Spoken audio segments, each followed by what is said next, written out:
and welcome to the U.S. Center. This is our 5th U.S. Center at the COP, so we're happy to be back again this year and happy to see you here this afternoon. My name is Jenna Jade, and I'm a climate change specialist for the U.S. Agency for International Development, and I will be the MC here this week, so if you have any questions or want to get in touch with speakers, just talk to me. The U.S. Center, if you haven't been here before, is a public diplomacy effort put on by the U.S. Department of State, in which we showcase efforts both domestically and abroad that the U.S. is involved in combating and understanding climate change. Our talk this afternoon is entitled The Global Research Alliance on Agricultural Greenhouse Gases. We have 4 speakers in order of presentation. They will be Jorge Rux, who is the National Director of Environment for Uruguay and the head of delegation for Uruguay. Next, we'll have Bill Hohenstein, who's the Director of the Climate Change Program Office at the U.S. Department of Agriculture. Our third speaker will be Paul Melville, Senior Policy Analyst for the Ministry of Agriculture in New Zealand. And then finally, Bob Turnock, the lead for multilateral agreements on science and technology in agriculture and agri-food Canada. So with that, I'd like to welcome Jorge.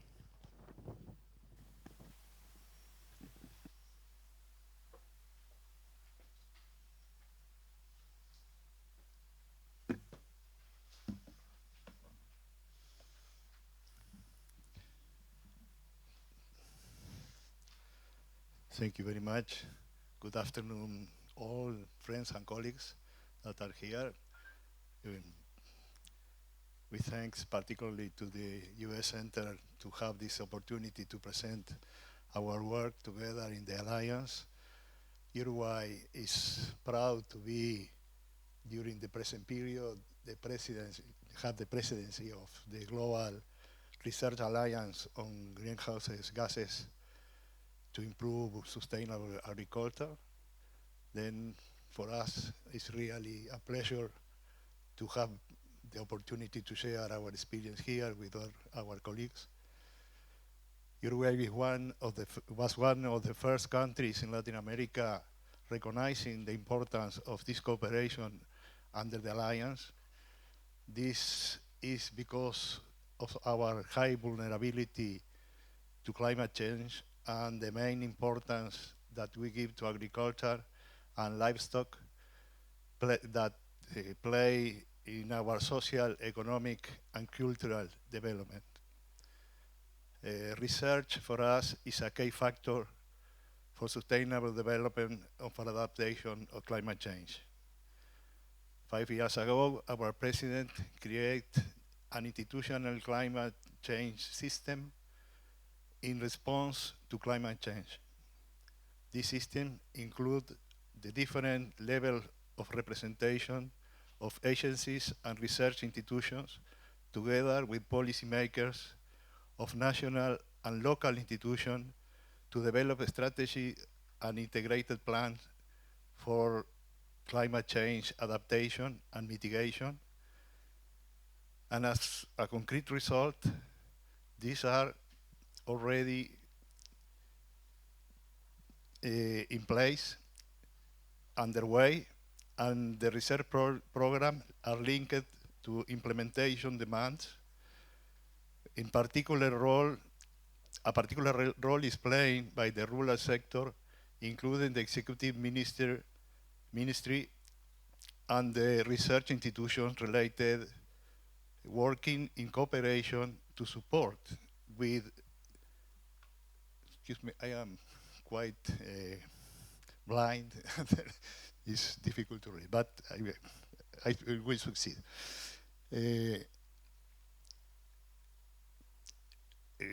Including the executive ministry and the research institution related, working in cooperation to support with scientific and technical knowledge in the design of policy and plans, some of them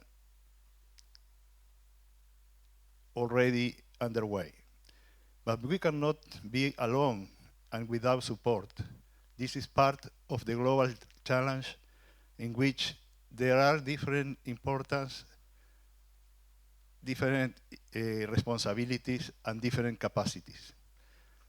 We need to share what we have, and we need to be open to other experience and support. We share the Alliance idea that agriculture plays a vital role in achieving food security, poverty reduction, and sustainable development. The Global Research Alliance in Agriculture Greenhouse Gases provides a framework for voluntary action to increase cooperation and investment in research activities to help to reduce the emission intensity and agricultural production system and increase their potential for soil carbon sequestration.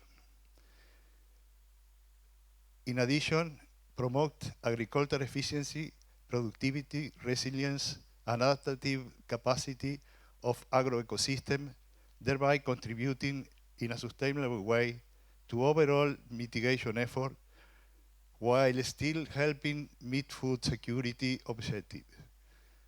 The agriculture sector is particularly vulnerable to the impact of climate change and face significant challenge in meeting a dramatic increase of global food demand while reducing its contribution to global greenhouse emissions. In this context, the agriculture sector has many opportunities to contribute to emission reduction and carbon sequestration while still helping meet food security objectives. The Alliance aims at increasing international research cooperation and investment in mitigation practice and technology in order to develop more efficient and productive agricultural systems. The Alliance also seeks to improve knowledge sharing and develop practices that can be adopted by farmers to make their system less intense in greenhouse emissions, while enhancing productivity, incomes, and resilience. The Alliance helps scientists to gain expertise in mitigation knowledge and technologies through developing new partnerships and exchange opportunity, and also develop partnership with farmers organizations, the private sector, international and regional research institutions, foundations, and non-governmental organizations to facilitate and enhance the coordination of research activities and share of good practice and technology. The Alliance also is a voluntary initiative that does not create any legally binding rights or obligation between among the members, so that the Alliance has 3 research groups for livestock cross and rice, and 2 cross-cutting groups working in inventories, measurements, and the carbon cycle. We expect a growing population and a growing demand for food. In this context, emissions by agriculture are expected to increase. What is the main contribution that this sector can make to the mitigation of greenhouse gases? Undoubtedly, it is the reduction of emission intensity, for example, more food with less emission per unit product. But this is a big challenge for research, and new practices need to be developed, validated, and disseminated. The Alliance includes now 40 countries and is willing to receive new members in work to work together. We encourage countries that are not members to approach the Alliance and to consider joining this initiative. Thank you very much.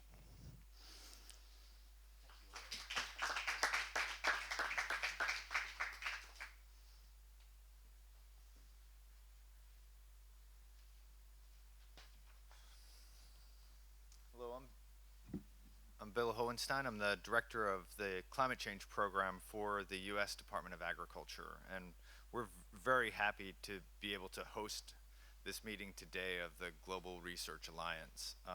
We want to recognize the partners in this effort, especially the countries here that have shown leadership.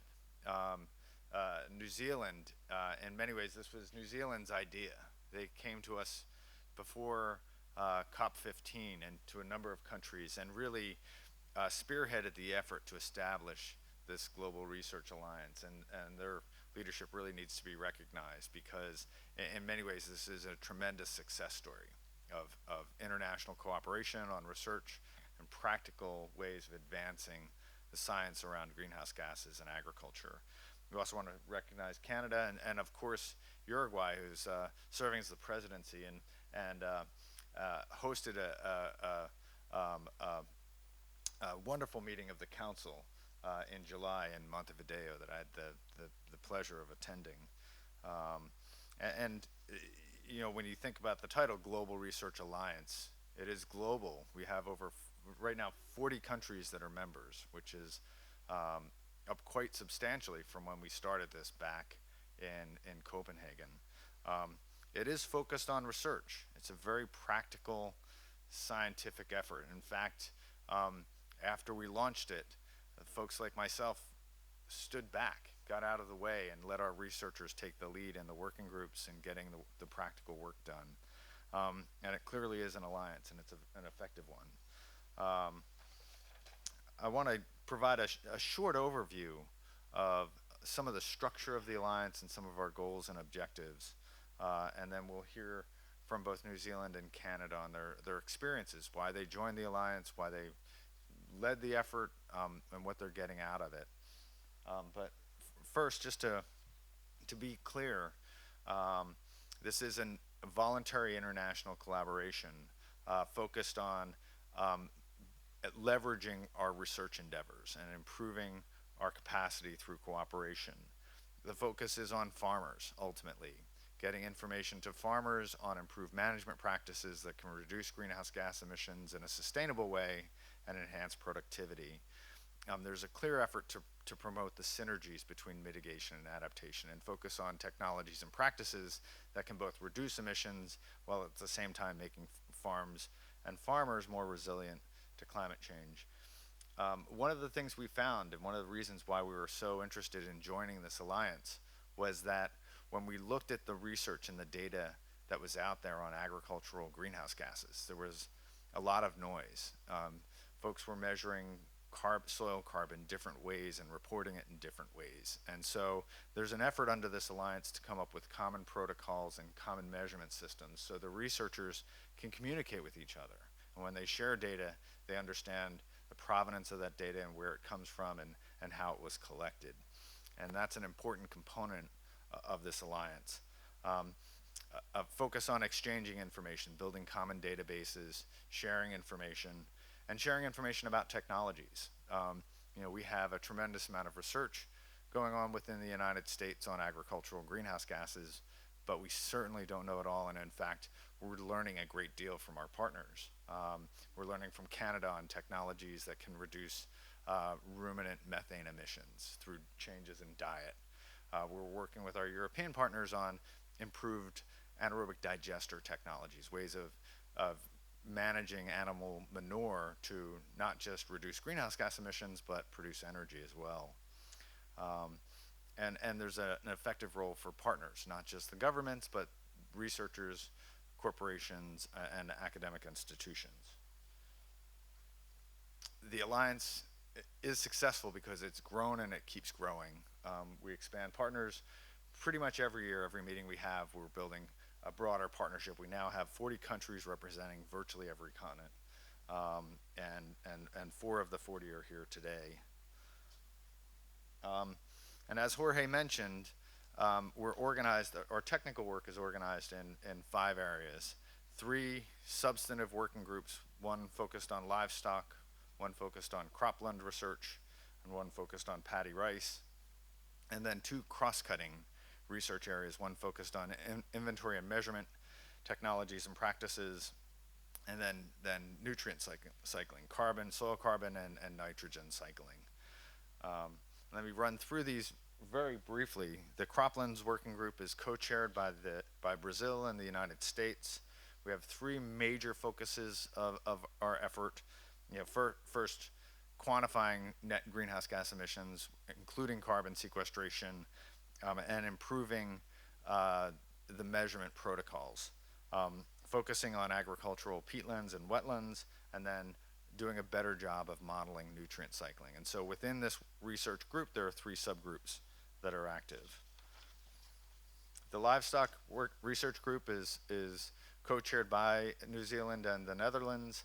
They have a very active research network that's focusing on 5 areas: animal genetics and genomics, feed and nutrition, manure management systems, the the genomics of ruminant microbes, and finally realizing that these animals graze grass, looking at pasture and grassland management as well. The Paddyland Rice Research Group is co-led by Uruguay and Japan. Again, the focus is here on improving standard methods for measuring methane from paddy rice, developing the infrastructure to share information, developing new management technologies and practices, and encouraging collaboration. The 2 cross-cutting working groups are chaired. The first on soil and nitrogen cycling is co-chaired by Australia and France, with a focus on assessing the various models that are out there for assessing nutrient cycling, holding technical workshops, and doing technical comparisons of the research that's done.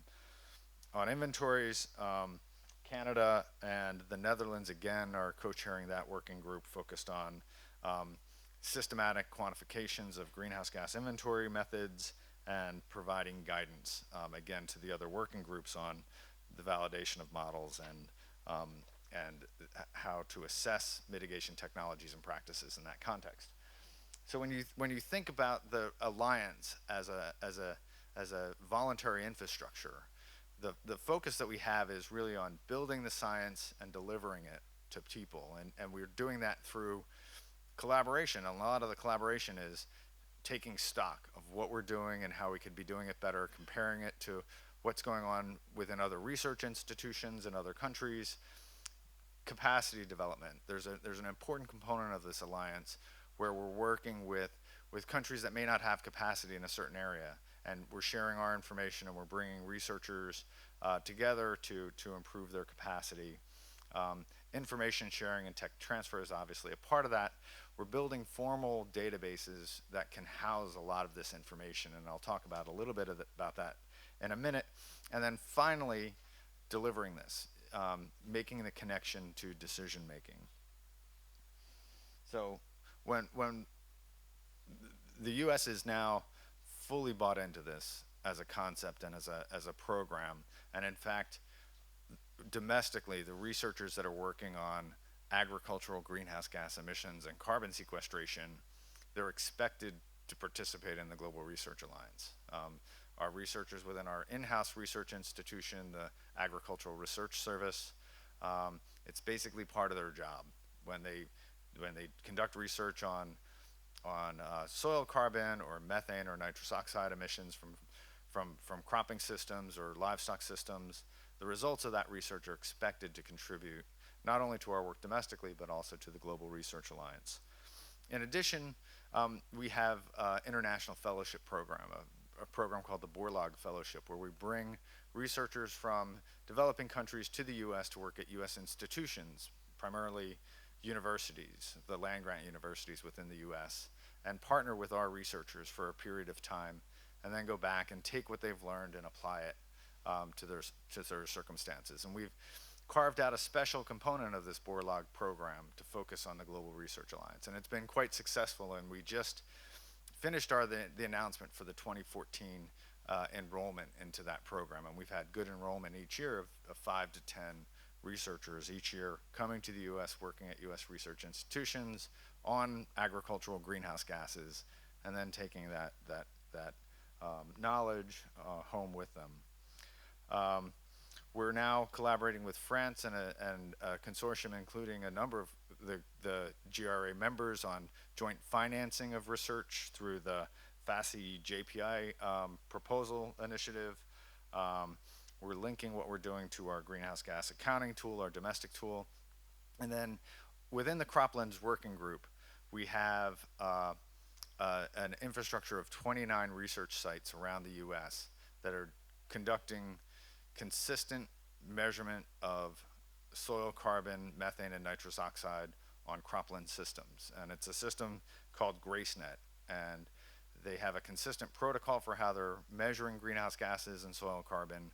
We're offering that up to the Global Research Alliance as a methodology that could be used more broadly outside the US.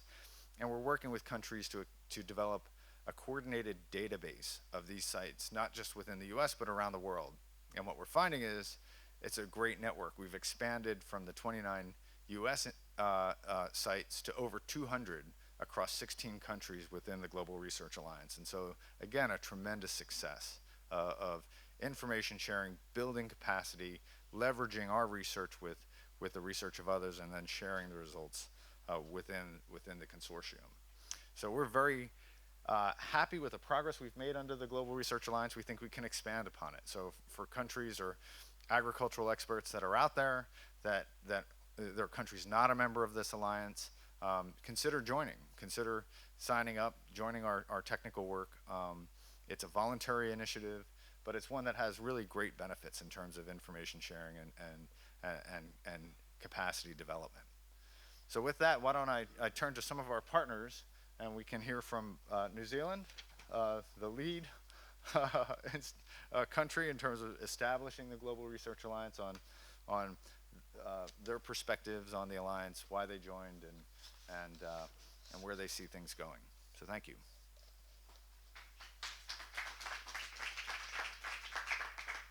I see. Well, I might have sort of separate presentation. Sorry, I think there's some other slides to bring up. Sorry, just while those slides come up, I'll just introduce myself. As Bill mentioned, I'm Paul Melville from the New Zealand Government. I'm a Senior Policy Analyst at the Ministry for Primary Industries, which covers agriculture, fisheries and forestry. And although I work in policy, so I don't actually, aren't actually directly involved in the GRA, and although Bill mentioned that New Zealand was heavily involved in setting up the GRA to begin with, there was a predecessor of mine who did this work. And then since I've started, because the GRA has been running so well, we have a separate team of science-based people who work to facilitate New Zealand's GRA work. So I'm a little bit a victim of the success of the GRA, and that I think if I look around, I know there's Vietnam and Mark Manus at the back, who's heavily involved in setting the GRA up from the USA point of view, and Switzerland in the room. So I always feel a little bit like I might know less than a lot of the people in the room. So, but I'll try to go through these slides. And I don't have any notes in front of me, so I'm reading a little bit from these. So Bill has I think covered most of what's on this slide, but the general idea is that prior to the GRA being set up, there was a lot of work that was going on in countries on agricultural research. Things like looking at feed supplements which might reduce emissions.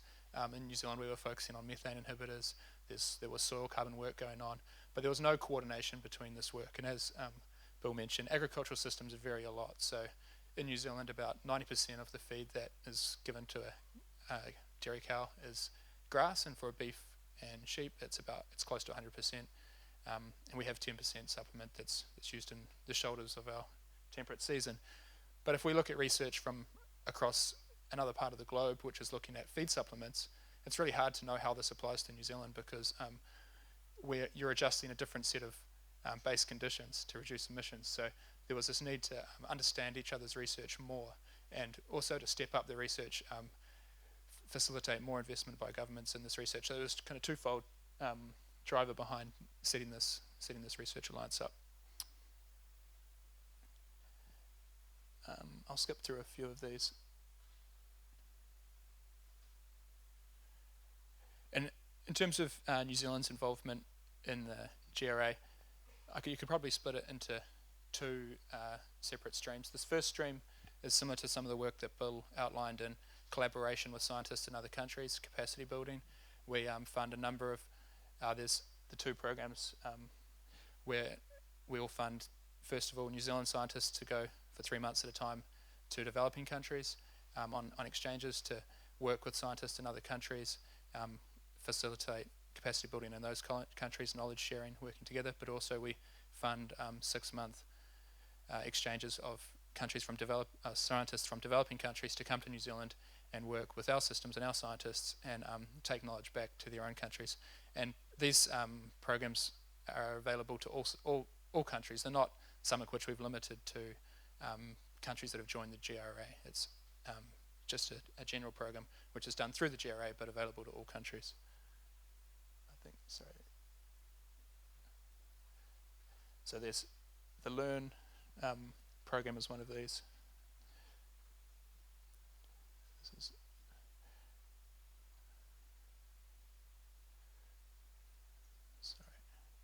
So the second aspect of the work we do, and Bill touched on this as well, is that through the livestock component, this is co-chaired by the New Zealand Agricultural Greenhouse Gas Research Centre, and so the New Zealand government has put about $45 million into this, and then this is this facilitates the funding for New Zealand's for some of New Zealand's investment in the GRA. So I didn't realise these slides had so many things as we move, moving parts. Okay, so let's move to the top now, and that's the mission statement of the New Zealand AGR, New Zealand Greenhouse Gas Research Centre. Vision. Sorry, I have to just move through these as we go. Okay, so New Zealand government funds the research centre, and then through the GRA, different organisations can apply to receive some of this funding.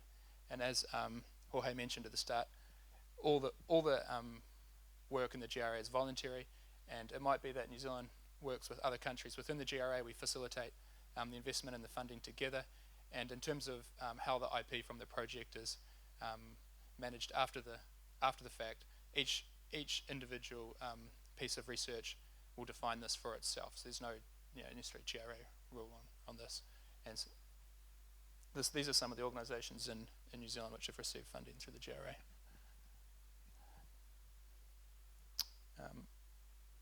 So why was the New Zealand Agricultural Greenhouse Gas Research set up, aside from the GRA? I guess we view the challenge being that, as a statistic which is used quite a lot, is that populations are forecast to increase to 9 billion people by 2050. And on top of this, because of rising income, standard of living, improved diets, food production is forecast to increase 70% over the next 40 years. I think the number is 60% now, because as we move further forward, then the number reduces. And within this number of increased food production of 70%, we understand that dairy and beef and lamb, the products that New Zealand produces, are forecast to increase even more than this. And again, that's largely due to improved diets in developing countries. A lot of what New Zealand produces, infant formulas, meat, milk powder, these are exported to countries around the Pacific Rim, China, countries in Southeast Asia. So that's the food production context. That's the challenge. How do we increase food production? But on the other side of that, we all know that agriculture produces a lot of emissions. In New Zealand, about 47% or 48% in this slide, it's reduced a little bit, of our emissions are from agriculture. So this is a challenge for the government as we enter agreements like the UNFCCC, the Kyoto Protocol. And just as a comparison, other developed countries in the UNFCCC are around 7% of emissions. So for us, agricultural emissions are really a real challenge, specifically when we sign up to these agreements.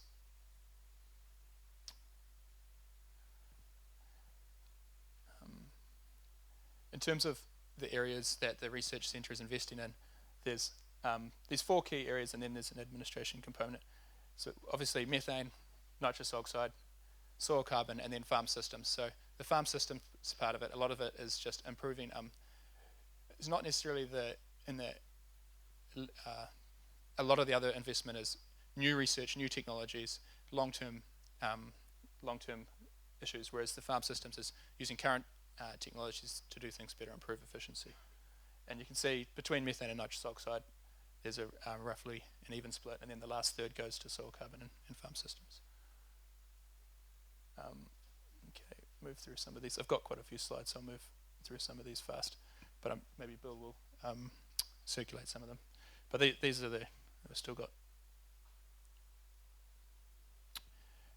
If we look at methane, some of the areas of research, I think some of the ones I'll highlight is vaccines or inhibitors. So Bill touched on this. In New Zealand, we've mapped the genome of the microbe within the gut of the cow, which is responsible for creating methane. And then scientists are looking in a lab, what are some substances or enzymes or what have you, which can inhibit this bacteria, suppress it, so that less methane is produced. This is a very challenging area of science, and at the moment the concept has been proven in the lab, but the challenge is taking it into a cow.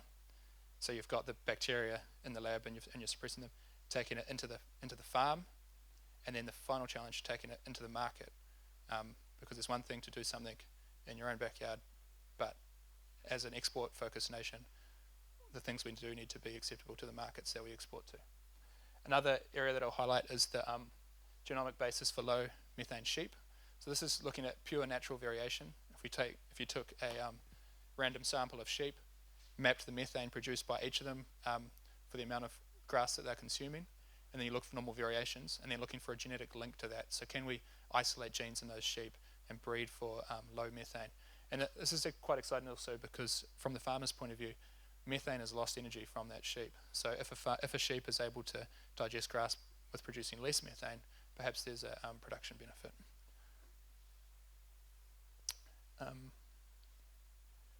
And moving on to nitrous oxide, I guess one of the things I will highlight, and it's a bit of a sensitive issue for New Zealand, is one of the key areas we were focusing on in nitrous oxide was what we call nitrification inhibitor.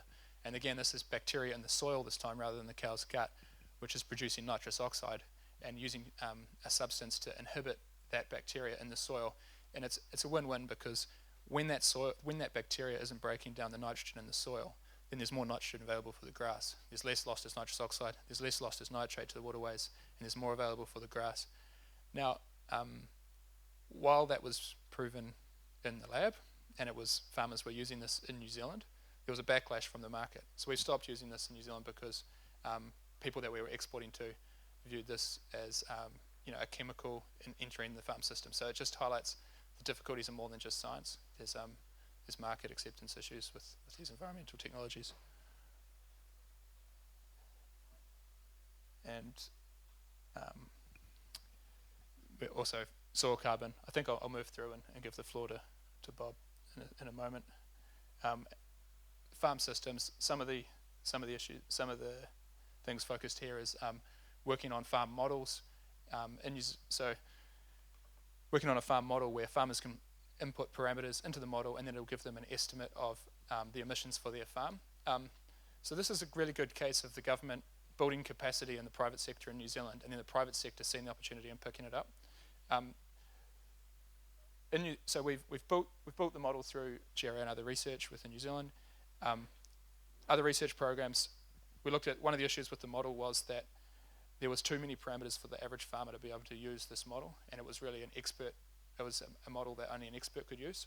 So the government 50% funded a program with a private sector company to simplify the model down to 11 key parameters where you could still get a 90% confident estimate of the emissions. So you're losing a little bit of accuracy, but you're gaining a lot of simplicity.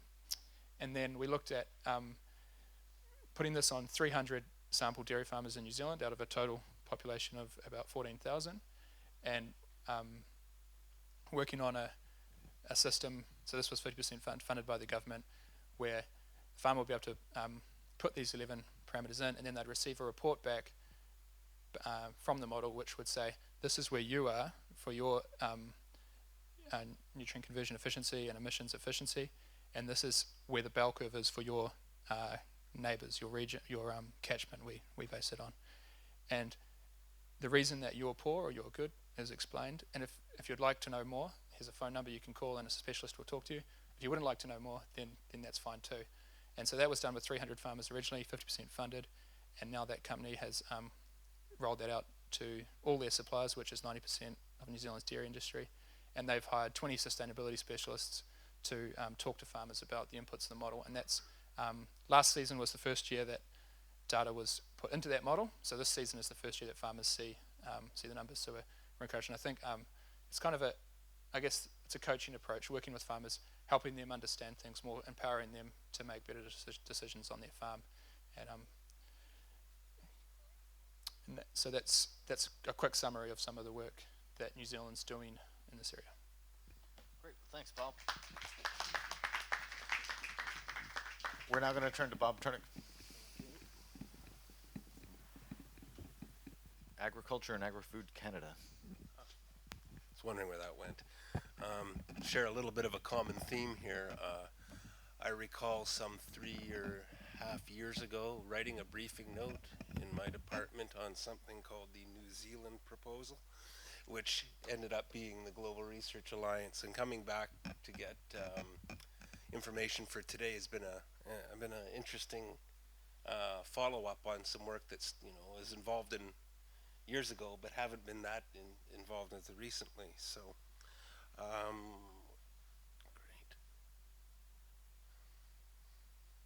There it is. What I'll do is I'll give a brief overview in the next few slides on Canada's participation in the GRA. As mentioned, we are the co-chairs of the Inventories and Measurement Cross-Cutting Group. We also provide some information from our researchers and our work on the other croplands, livestock, and carbon nitrogen cross-cutting groups. Not so much the paddy rice, but that's simply because of limitations on our agricultural productive capability, not that any question of its importance. Also touch on some of the domestic research activities programs we've got going that were established partially in response to the GRA, and also how we've found synergies and opportunities to work on related initiatives and other programs. As mentioned, we are co-chair along with the Netherlands on the Inventory and Measurement Cross-Cutting Group.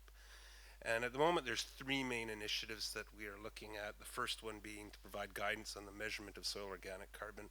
We heard a little bit, excuse me, about this earlier from Bill, about how everybody's measuring it differently, and there's different systems and they can't be compared, so we can't have effective data exchange and sharing. So there's issues of comparability among different uses. So providing guidance on that.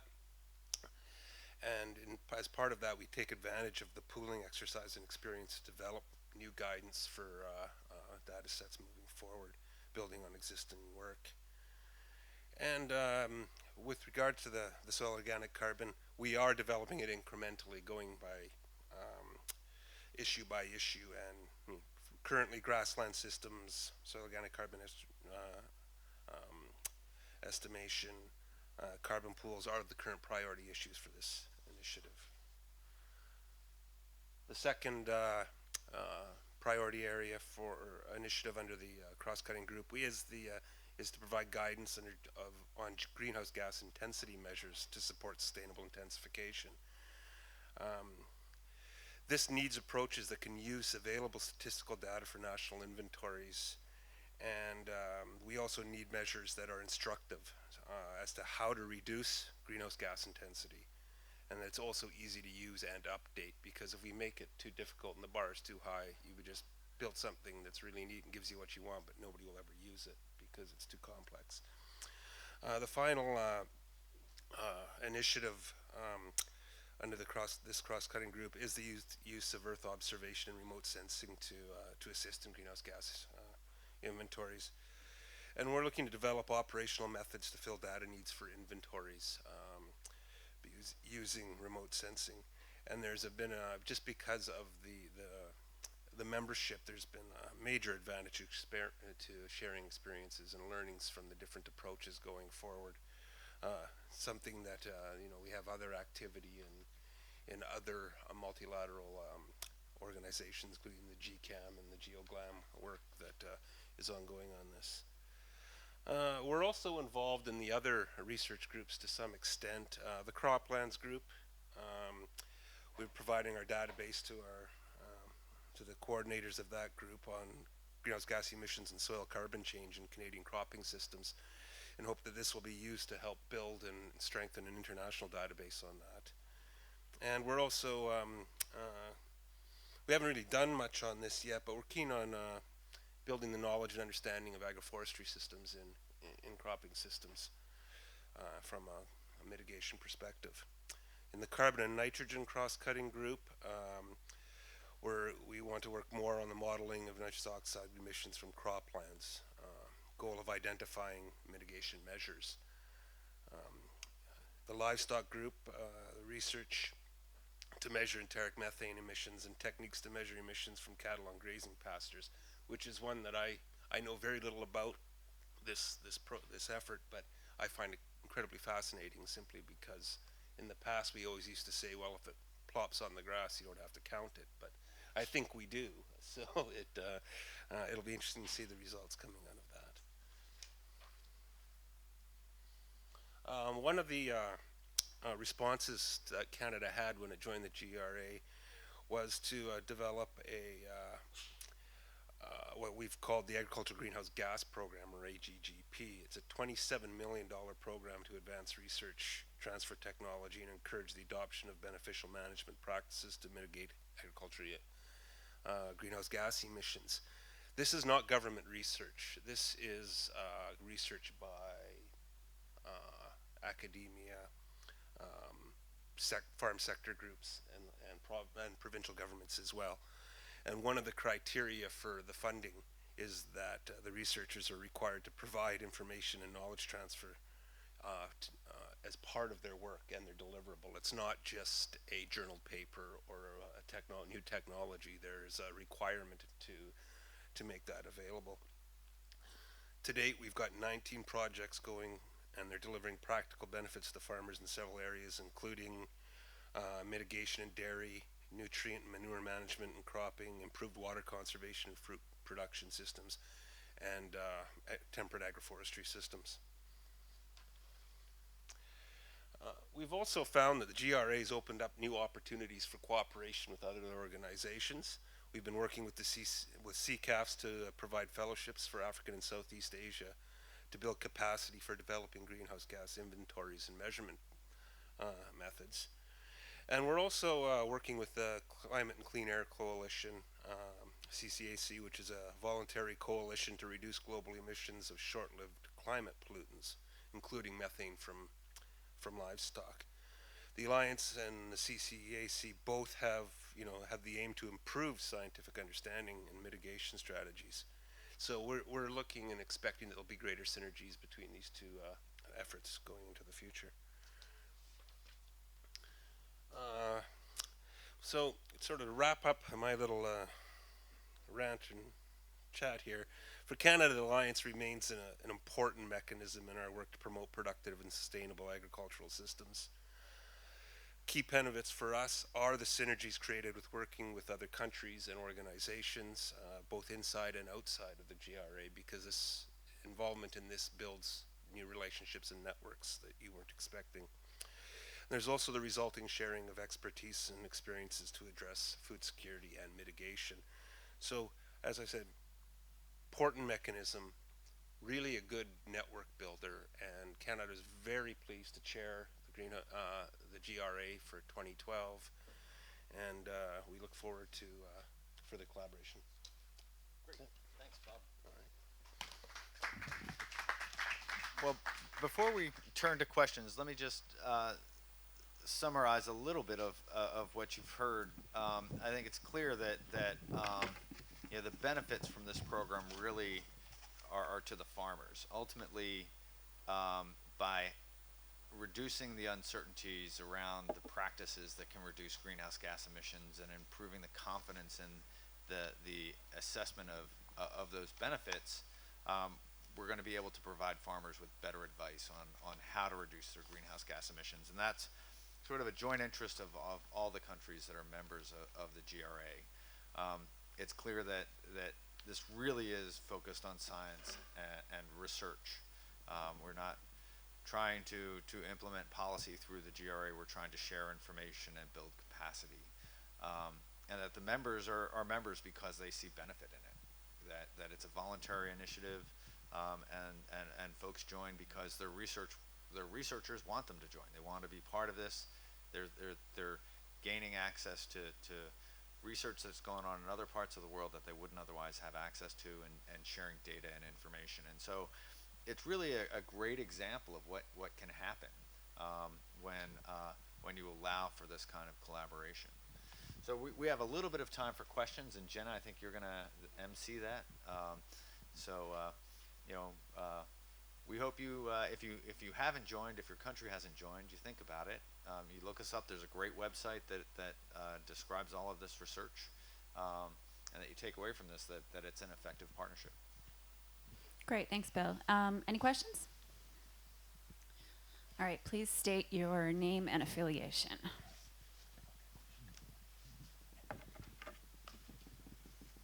My name's Jacob Anderson. I'm from the New Zealand Youth Delegation. Paul, I was just wondering, the models looks really good. This is the first I've heard of it.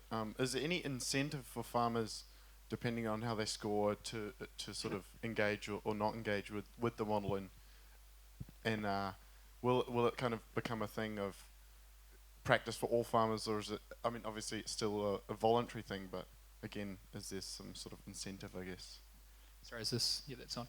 Well, there's one strong incentive, and that's more milk production. I mean, if you're better in managing your nutrients, you're going to have better production, you're having more production. So, and farmers are made aware of this fact that there's a really strong incentive, better nutrient management, increased grass growth, reduced fertilizer bills. But there's other incentives. We know in New Zealand we've got, sorry, I missed your name at the start. Jacob. Jacob will know that we have the regional government. We don't have states, but we have regional governments and we have central government. And so we have a lot of regional governments who are putting in policy, and to put farmers on a projection to reduce nutrient loss to waterways.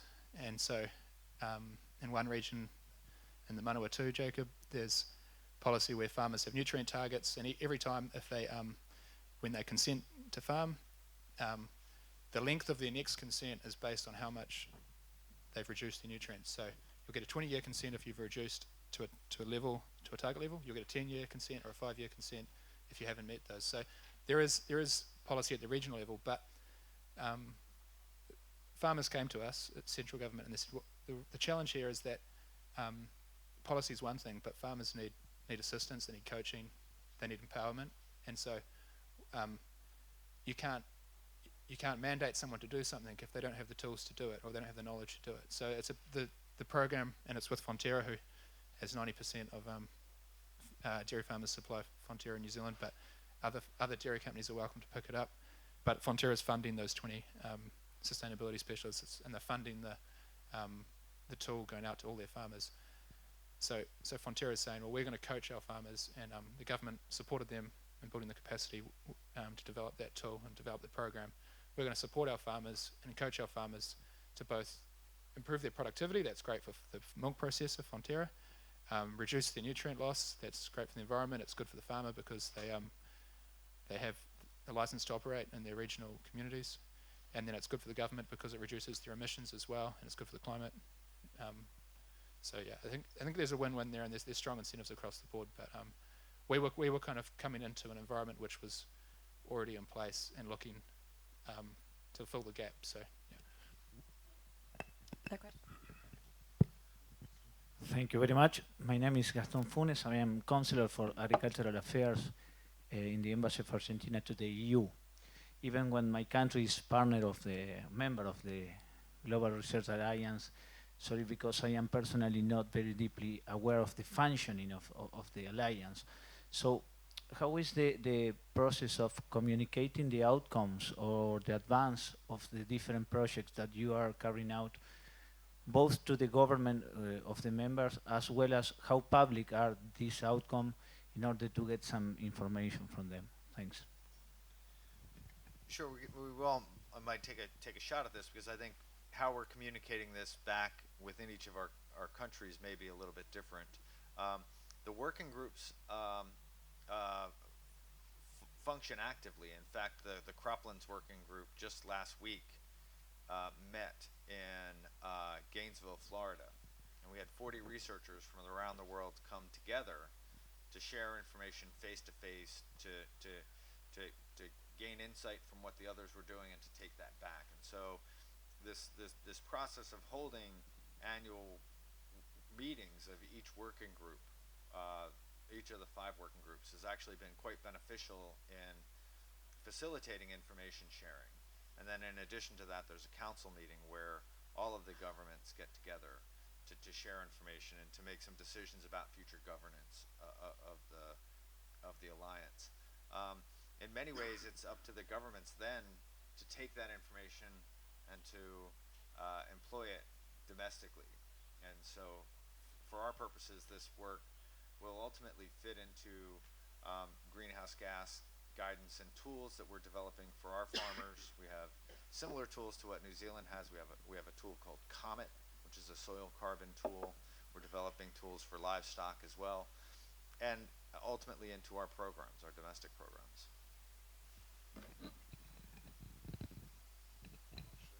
This is where. Okay, we'll use this one. It's a twofold. There's two parts of your question, I believe. One is how are we making the information move within our own countries, and then how are we sharing it from country to country. As I mentioned with our one program, AGGP, which is a funding for other non-government research institutions, we make that transfer of knowledge and results to the farmer part of, it's a required component of any proposal for funding. So we make it a part of it. And I do know with our own government scientists, it's not quite written quite the same way, but we do have a requirement of we're doing work for more than just publishing journals. This is to be used and it is to be applied. And when it goes out to the extension networks, to the provincial governments, regional, and to the farm gate, we gain another value of having it. You get just as good of a feedback loop of information after this new technology or knowledge is applied on the farm. It comes back up, and that becomes part of, for instance, Canada's information package that it would bring to either a research group meeting or an overall council meeting or whatever. So there's loops of information and education and outreach going on.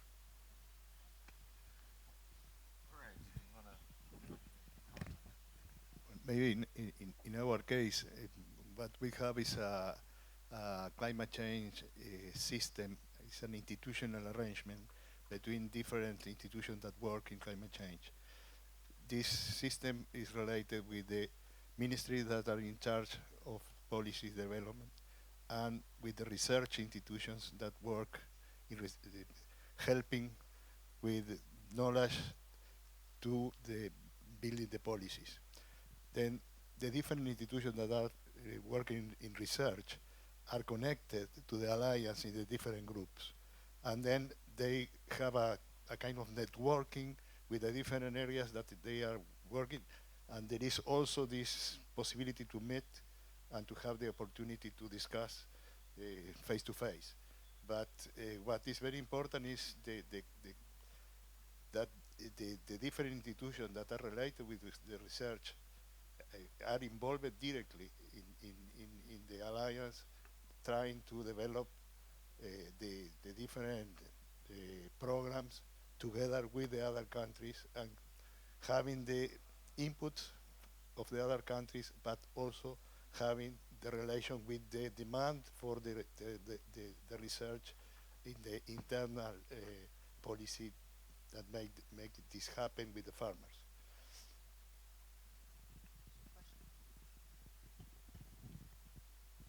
Tim Mealy with Meridian Institute. This two-part question for you, Bill.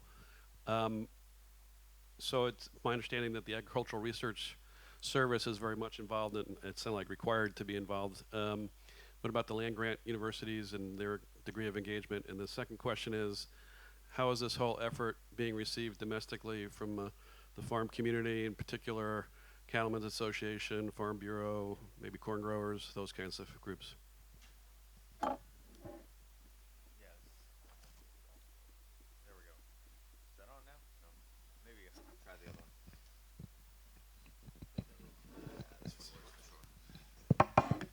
Two great questions. I think the first is maybe a little easier to answer. Within USDA, the Department of Agriculture, we support research in two primary ways. One, we hire researchers and have them work directly for the department, and so we call that our intramural research program. And so those researchers, we have a tremendous amount of of control over. There are employees. And their expectation is when they're working on agricultural greenhouse gases, they're contributing to the Global Research Alliance. It's part of their performance agreements. It's an expectation. We also have an agency that administers our extramural research program, our support to land grant institutions, universities, and research institutions. And the form of those agreements is primarily grants. We solicit proposals, and we fund projects that we think are the strongest and most best fit our needs. But much of that research is investigator-led. So it's the investigators making proposals and commissioning the research. Just over the last 4 years, we've begun a process of expanding that program with regard to climate change and greenhouse gases. In 2008, about $4 million of our extramural research program went into climate change. Last year, that was closer to $40 million, and so a tenfold increase in the emphasis of within that program on climate change. And some of that we've funded some very large projects that have focused on beef, on soybeans, on corn, or actually beef, dairy, corn, wheat. So some of the major commodities. And as those projects develop, we're working with them to draw them into the Global Research Alliance. And in future solicitations, we're going to make that more of an expectation or a criteria for the proposals. You know, some of these proposals were led at just about the same time the GRA was getting launched, and so we're asking them to participate. I think in the future we're going to be more making it a requirement. But what we're finding is our extramural partners want to be relevant. They want this research to be used. They're very excited about joining this institution because it helps get their research out there. It helps them broaden the pool of collaborators, and it makes their research more relevant. Second question, what was it again? Oh. Yeah. Oh, about we are reaching out. Some of that, again, you know, we're using the research, we're building it into our domestic tools and programs. Our primary mechanism for engaging the farm groups and farm organizations, whether it be the Farm Bureau, the National Farmers Union, some of the commodity groups, soybeans, cattlemen's beef. The face of that is through USDA, and so they're aware of what we're doing internationally, but when it comes to engaging them on technologies and practices to reduce emissions and how we're building tools that can help support farmers' decisions, the face of that is really through our domestic programs. Okay, we have time for one more question if there's any. Okay, let's give another round of applause to our panelists today. So thank you all for coming. And before you leave, pick up one of these flyers in the back. We have a lot more presentations coming up this week, including one in about an hour from the U.S. Department of Transportation on place-based initiatives. So we hope to see you later.